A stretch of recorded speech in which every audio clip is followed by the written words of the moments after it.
Panginoong Hesus, dalangin ko ang bukas isip, bukas puso na aming maunawaan ng lubos ang iyong mensahe para sa amin. Amen. Sa panahon ngayon, maraming dahilan bakit tila kulang ang oras sa buong araw.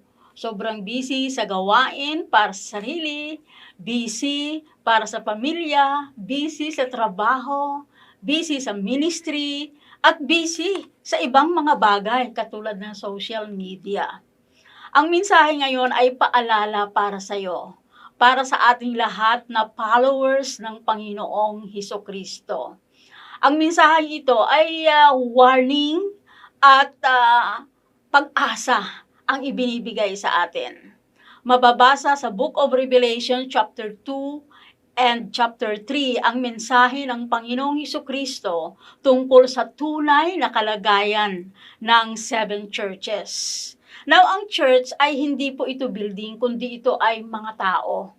Mga mananampalataya, ito yung mga tinawag mula sa kadiliman tungo sa kaliwanagan ng Panginoong Hesukristo. Ito yung kumilala, tinanggap si Kristo bilang Panginoon at tagapagligtas. So ang unang bahagi o ang unang mensahe ay pinamagatang kong return to your first love.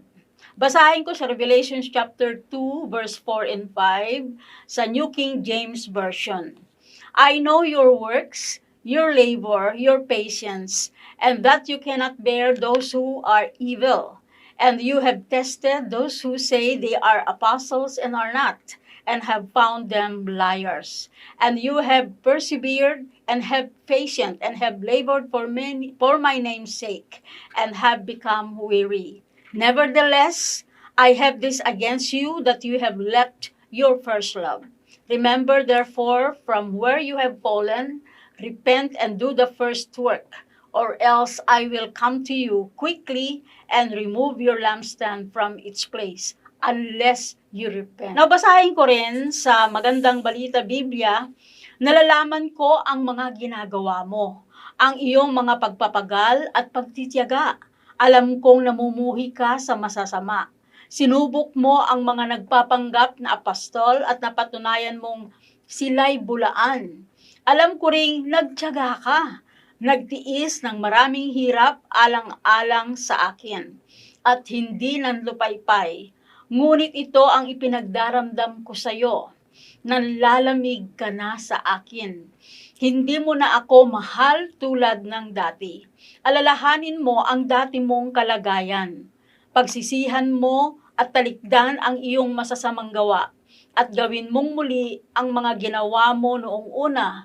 Kapag hindi ka nagsisi, paririyan ako at aalisin ko sa kinilalagyan ang iyong ilawan. Amen. So dito sa Revelation chapter 2 verse 1 to 7, ito ay sulat na idinikta ng Panginoong Hesukristo kay Apostle John para sa church sa Ephesus. At ito rin ay para rin sa atin sa ngayon at sa hinaharap pa. Ito ay nagpapaalala sa atin, sabi diyan, remember the first work. Ito yung pag-ibig natin sa Diyos na dapat ay ibinibigay natin sa Kanya ng lubos. So itong mga talatang ito ay instruction for immediate action na dapat gawin kaagad, dapat tuparin natin agad dahil ito ay tagubilin mismo ng Panginoong Hesukristo. Sabi nga niya sa Revelation chapter 2 verse 2, sabi niya, I know. Nalalaman ng Panginoon lahat sa buhay mo. Kilalang kilala tayo ng Panginoong Hesukristo. Lahat nakikita niya yung ating ginagawa. Kilala niya tayo, bawat isa sa atin, yung totoong spiritual condition natin. Nasaan na ba tayo? Sa harapan ng Panginoong Hesukristo, sa kanyang puso. So dito mismo, sa talatang ito na ating binasa, ito ay pinapurihan ng Panginoong Hesukristo ang church sa Ephesus ng kanilang kasipagan, na sila ay patuloy sa mga ginagawa nila at mayroon silang mayroon silang pagsusumikap. Sila ay masisipag sa gawain, masikap, nananandigan sila sa kanilang pananalig sa Panginoong Hesukristo. Ang ginagawa pa nila, sinusuri nila ang bawat aral o mga ngaral. Kung ito ba ay tama o ito ay mali, totoo ba ito o hindi. At hindi nila ikinukompromiso yung pananalig nila sa Panginoong Jesucristo. Sa si Kristo ay tagapagligtas, na si Kristo ang manunubos, wala nang iba. So ito yung papuri ng Panginoong Jesucristo sa church sa Ephesus. At bukod dun sa papuri, after that na pinapurihan niya ang Ephesus, ang Panginoong Jesucristo ay nagbigay ng kritisismo. May puna siya, sabi niya sa verse 4, ngunit ito ang ipinagdaramdam ko sa iyo, nanlalamig ka na sa akin. Hindi mo na ako mahal tulad ng dati. Sabi sa English, nevertheless, I have this against you, that you have left your first love. Yung po sinabi sa New King James Version. So, anong ibig sabihin nito? What does Jesus mean? You have left your first love. So, the word left means to leave, to forsake, to neglect, to abandon, to give up. Yan po yung ibig sabihin niya. Sa Tagalog, ito ay iniwan, tumigil, lumayo, kinalimutan, pinabayaan, tinalikuran. Ito yung ibig sabihin ng left. So what weakens your first love with the Lord? At ito po ay suriin po nating mainam yung kalagayan ng ating espiritual na buhay sa harapan ng Panginoon. Dahil ito po ay mensahe mula sa Panginoong Jesucristo na ipinapaabot niya sa atin. Sabi niya rito, dati-rati, sabi niya gano'n, ay ang sigla-sigla mo sa pag-ibig mo kay Lord, sa pag-ibig mo sa akin, sa lahat ng iyong ginagawa, ito ay nagmumula dahil sa iyong pag-ibig sa akin. Ngunit, sabi nga nun, tumabang na yung pag-ibig sa akin, parang kinaugalihan na, karaniwan na lang ang iyong ginagawa. Yun ang sinabi sa salita ng Panginoon. So, ang pag-ibig sa Diyos ay hindi na tulad ng dati. Again, ang Panginoon Jesucristo, nakikita niya lahat eh. Alam niya yung ating ginagawa. Kung gaano tayo kasipag, gaano kakatsaga, di ba? Yung ating mga ginagawa. Pero ang Panginoon ay may puna siya. Sabi niya diyan, hindi mo na ako mahal katulad ng dati. Kasi dati, inspired sa pag-ibig sa Panginoon ikaw. Dati, inspired sa pagbabahagi ng mensahe tungkol sa pag-ibig ng Diyos sa iba. Ngunit dahil sa kaabalahan, dahil sa hirap, dahil sa atake sa buhay, ang pag-ibig para kay Jesus ay unti-unting nanlalamig. Di na katulad ng dati. Yun po yung sinabi dyan. Kaya naman sinabi ng Panginoon Jesucristo sa Matthew chapter 22 verse 37 to 39, ito po yung sinabi niya, you shall love the Lord your God with all your heart, with all your soul, and with all your mind. This is the first and great commandment. And the second, you shall love your neighbor as yourself. So alam ng mga mananampalataya sa church sa Ephesus, alam ng mga mananampalataya sa church sa JCSGO, ang dakilang utos. Una, ang ibigin ng Diyos. Pangalawa ay ibigin ang kapwa. Alam po ninyo itong pag-ibig sa Diyos at pag-ibig sa kapwa, inseparable po yan. Lagi po yan magkasama. Yan po ay matutunghayan sa mabuting balita, Biblia. Alam po niyo itong mga taga-Ephesus, okupado sila. Naging okupado sila sa mga ibang mga bagay. Nalimutan nilang unahin si Jesus. Tanda ng kanilang pag-ibig. Kasi ang daling sabihin na I love God. Pero, teka muna, yung bang mga ginagawa natin, ito ba ay dahil sa pag-ibig natin sa Panginoon o ito ay obligasyon na lamang? Ito ay isang tungkulin na lamang na dapat tupdin out of love na. Isipin mo, sabi ni Jesus, nagdaramdam ako. So, ang Panginoon ay, kumbaga, nasasaktan siya. Dahil sabi niya, nalalamig ka na sa akin. Yun po yung sabi niya eh. Now, itong sinabing ito ng Panginoon Jesucristo, kung ang pag-ibig sa Diyos ang pinakamahalagang utos, ibig sabihin, kasalanan kapag hindi siya inuna sa ating mga ginagawa. Pag hindi siya ang una sa atin, ibig sabihin, we are sinning.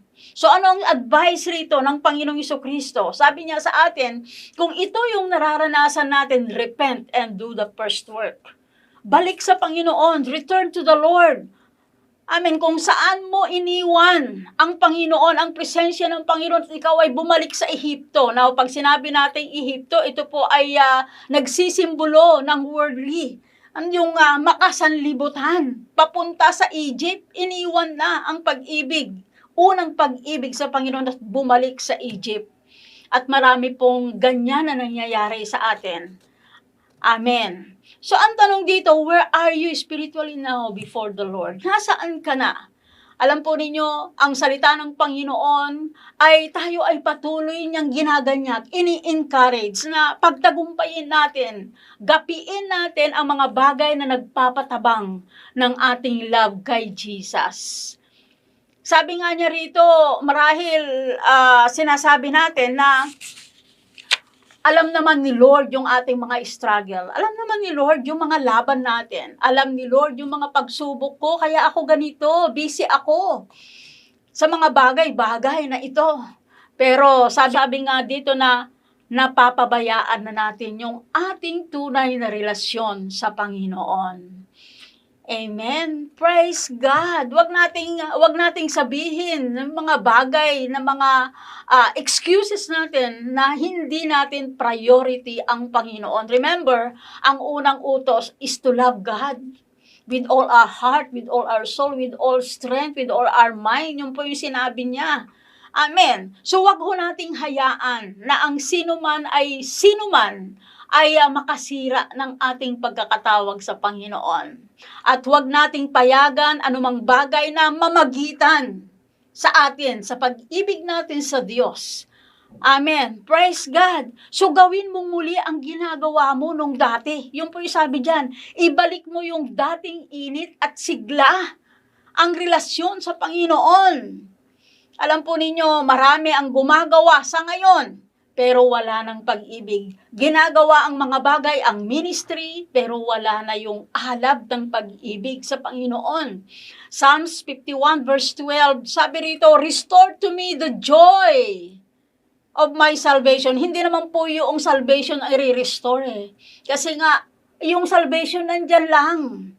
Available lahat sa atin yung salvation. Ang sinasabi rito na i-restore ay yung galak natin sa Panginoon. Amen. Now, pag sinabing restore, mayroong nawala. Amen. Yun po yung ibig sabihin niyan. Ano yung nawala? Galak na mayroon ka dati. Dati na love mo si Lord, nawala na at kailangang manauli yung dating galak ng kaugnayan sa Panginoon. So, ibig ng Diyos na bumalik ka sa dati, ang iyong unang pag-ibig.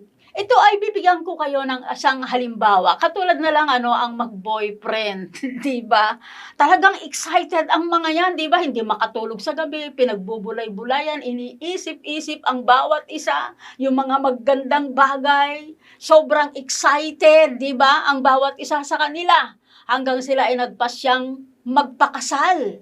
Amen. So, nagkaroon ng honeymoon period. Talagang super saya sila sa kanilang pagsasama. Nagsisharingan sila. Laging nagbabahagi na. Laging nag-uusap. Laging magkasama. Kaya lang habang tumatagal yung mag-asawa, manonotice mo, no? May mga mag-asawa na wala na, di ba? Mayroon nga akong narinig na sabi nga, ay, hindi na kami gaanong nakakapag-usap sa mga bagay na yan sa aking mister o sa aking misis. Why? Busy na sila sa isa't isa.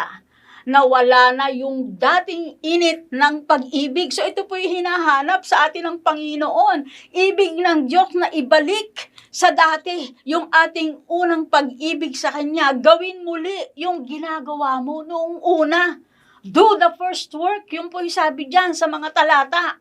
Ano yung first work na yon? Yung pagpapakita natin ng pag-ibig natin sa Panginoon, yung ating daily devotion, araw-araw.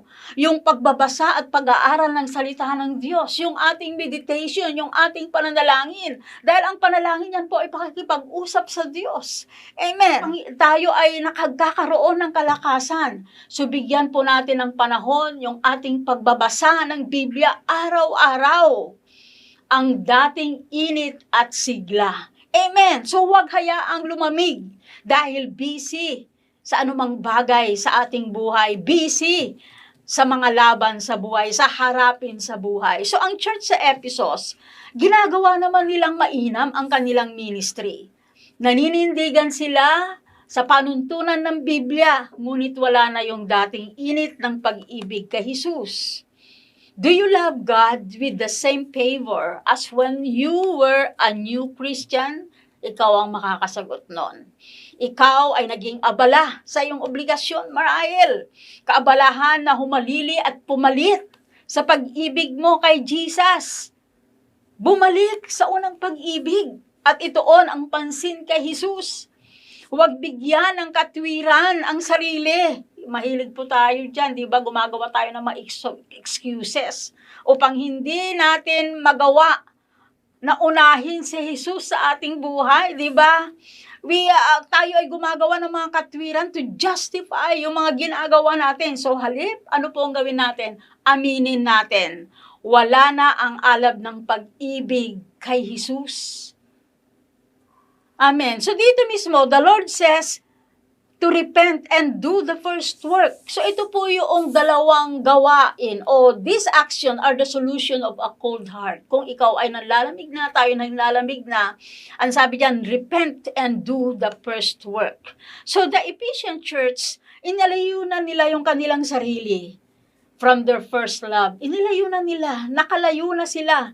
Hindi na nila love si Lord kagaya ng dati. Noong sila'y unang maborn again, noong sila'y unang nakakilala sa Panginoong Hesukristo. Di ba, noong nauna ka nakakilala sa Panginoong Hesukristo, excited ka, katatapos lang ng Sunday, di ba? Monday, kung pwede, hinihila mo na yung araw para maging ulit. Pagtitipon ulit ng lahat ng mananampalataya. Ang problema sa church sa Ephesus, hindi nila alam ang Biblia. Alam nila ang Biblia. Alam nila kung anong panuntunan ng Biblia. Kundi ang problema, naglaho na ang init ng kanilang pag-ibig sa Panginoon. Ang paglilingkod ay hindi dapat humalili sa pag-ibig para sa Panginoon. So wag po natin siyang baliwalain. Huwag baliwalain ang una at pinakamahalagang utos, that is to love God. Amen. Sabi nga sa verse 5, repent and do the first work, or else I will come to you quickly and remove your lampstand from its place unless you repent. Ang ibig sabihin nito, mawawala po yung effectiveness natin bilang tunay na followers ng Panginoong Hesukristo. Amen. Kaya nga napakahalaga na tayo po ay manumbalik sa ating pag-ibig sa Panginoon. Lumabig na ba ang iyong puso sa Panginoon? Alam po ninyo, ang panlalamig ay nagpapasimula sa unti-unti, hindi halata. Hindi natin napapansin na ang ating puso ay lumalamig na. Wala na yung dating init. Ang katapatan mo sa gawain, wala namang duda kasi nariyan ka pa, complete attendance sa church celebration, di ba? Nagpapatuloy na gumagawa, ngunit ang love mo kay Lord, nanlamig na. Ang iyong ugnayan kay Lord, tumabang na. Wala na yung excitement. Wala na yung enjoyment, naglaho na. Ang iyong buhay Kristiyano ay routine na lamang. Kumbaga, pangkaraniwan na lamang.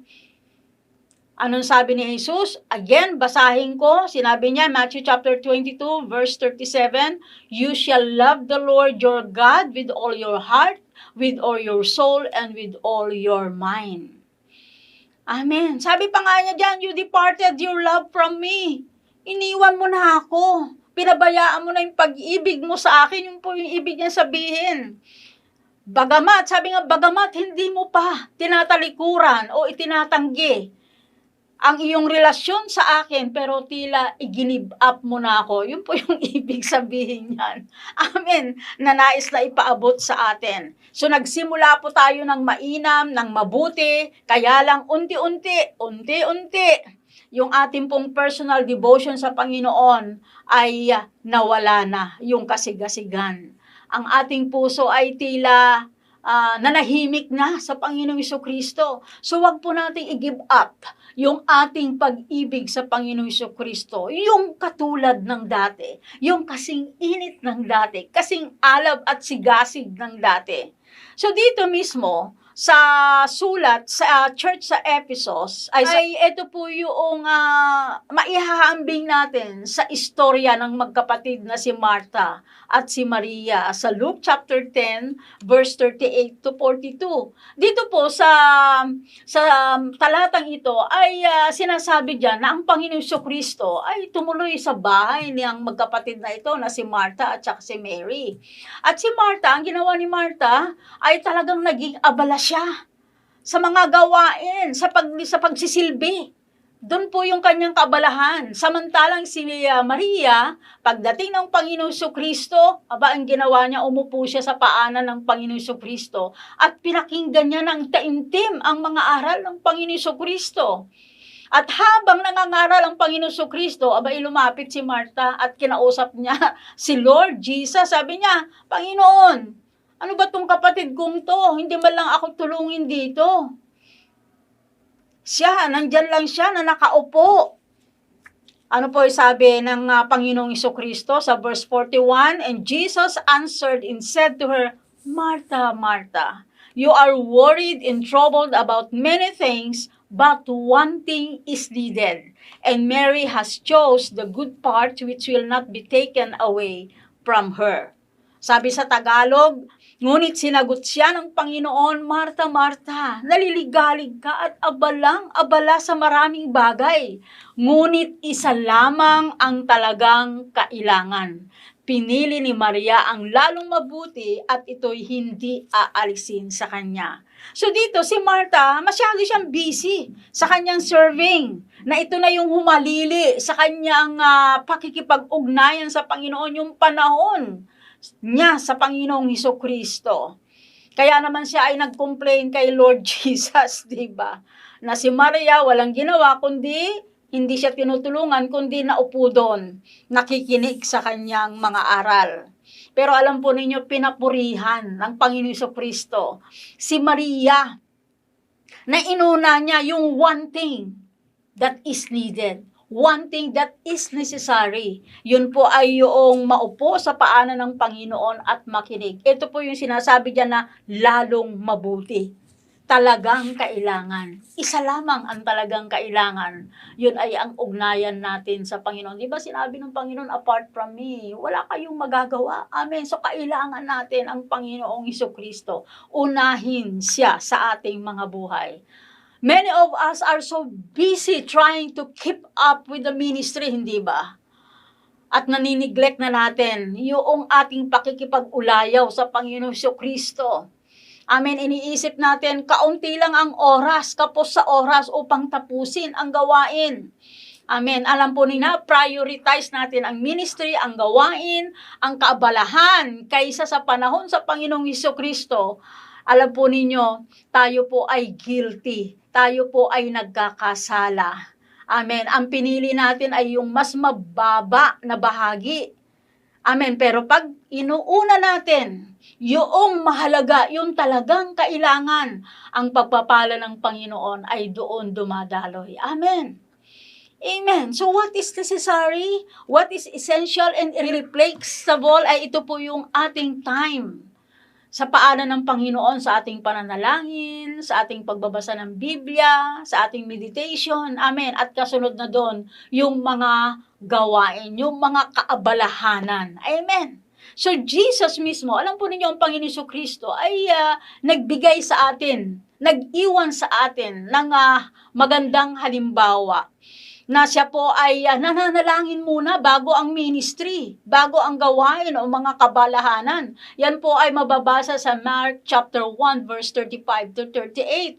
Ang priority ni Jesus ay ang Diyos Ama sa langit, yung pananalangin. Saka siya gumagawa. Alam po nyo, with that time with Jesus, kung tayo po ay walang panahon sa Panginoong Jesucristo, ano po nangyayari? We become dry. Gradually po yan. Unti-unti. Too busy in good works para mapansin natin siya nawala na po yung ating unang pag-ibig. So ano po ang dapat nating gawin? The first step, back to Him. Bumalik po tayo sa Kanya. Sabi nga po niya sa Matthew chapter 11 verse 28 to 30, Jesus invites you, us, from your labor to return to His feet. Sabi niya, come to me and you will find rest for your soul. Amen. So ito po ay invitation ng Panginoon. Jesus ay nag-o-offer po siya ng rest sa atin. Kaya lang kailangan manumbalik tayo. Bumalik tayo sa Kanya. Maupo tayong muli sa Kanya katulad ng dati. Katulad noon. Amen. Nung unang makilala ang Panginoong Hesukristo. Amen. Marahil sinasabi ng ilan that you've been faithful in your service. Faithful ka sa paglilingkod. Pero alam po ninyo, sabi po dyan, the greatest commandment is not about service, but to love God with all our heart, with all our soul, and mind. So to neglect loving God is a sin. Kasalanan po yun. Amen. So bilang pangwakas, sinasabi po dito, bilang isang tunay na mananampalataya and followers of the Lord Jesus Christ, we must keep our first love. Panatiliin po natin, manatili tayo sa Panginoon. And hear what the Spirit is saying. This is the message of Jesus to us all, sa atin lahat. Dito mismo ay tinatawag tayo ng Panginoon to come. Bumalik tayo sa Kanya, lumapit tayo sa Kanya nang mayroong pagsisisi na hindi natin siya nauuna o inuna sa ating buhay. Magsisi tayo, ipahayag natin sa Kanya na naiwan natin, kumbaga napalayo tayo sa ating pag-ibig sa Kanya at inilagay natin sa halip ang mga bagay na hindi naman dapat inuuna, na dapat siya ang mauna. And do the first work. Ibig sabihin ay in-nurture po natin yung neglected relationship sa Kanya. Amen. Alagaan, bantayan natin na yung apoy ay patuloy na mag-alab hanggang ito ay magliwanag na muli, magningas na muli. Amen. So sa Revelation chapter 2 verse 7, ito po yung sabi dyan, she who has an ear, let him hear what the Spirit says. Siya na may pandinig, pakinggan o makinig sa sinasabi ng banal na Espiritu Santo. Return to your first love. Amen. Praise God. So tayo po'y manalangin sa Panginoon. Maraming salamat, Panginoon, na kami ay pinalalahanan mo mula sa aming buhay, O Diyos, tungkol sa aming espiritual na kalagayan. Kung nasaan na ba kami, Panginoon.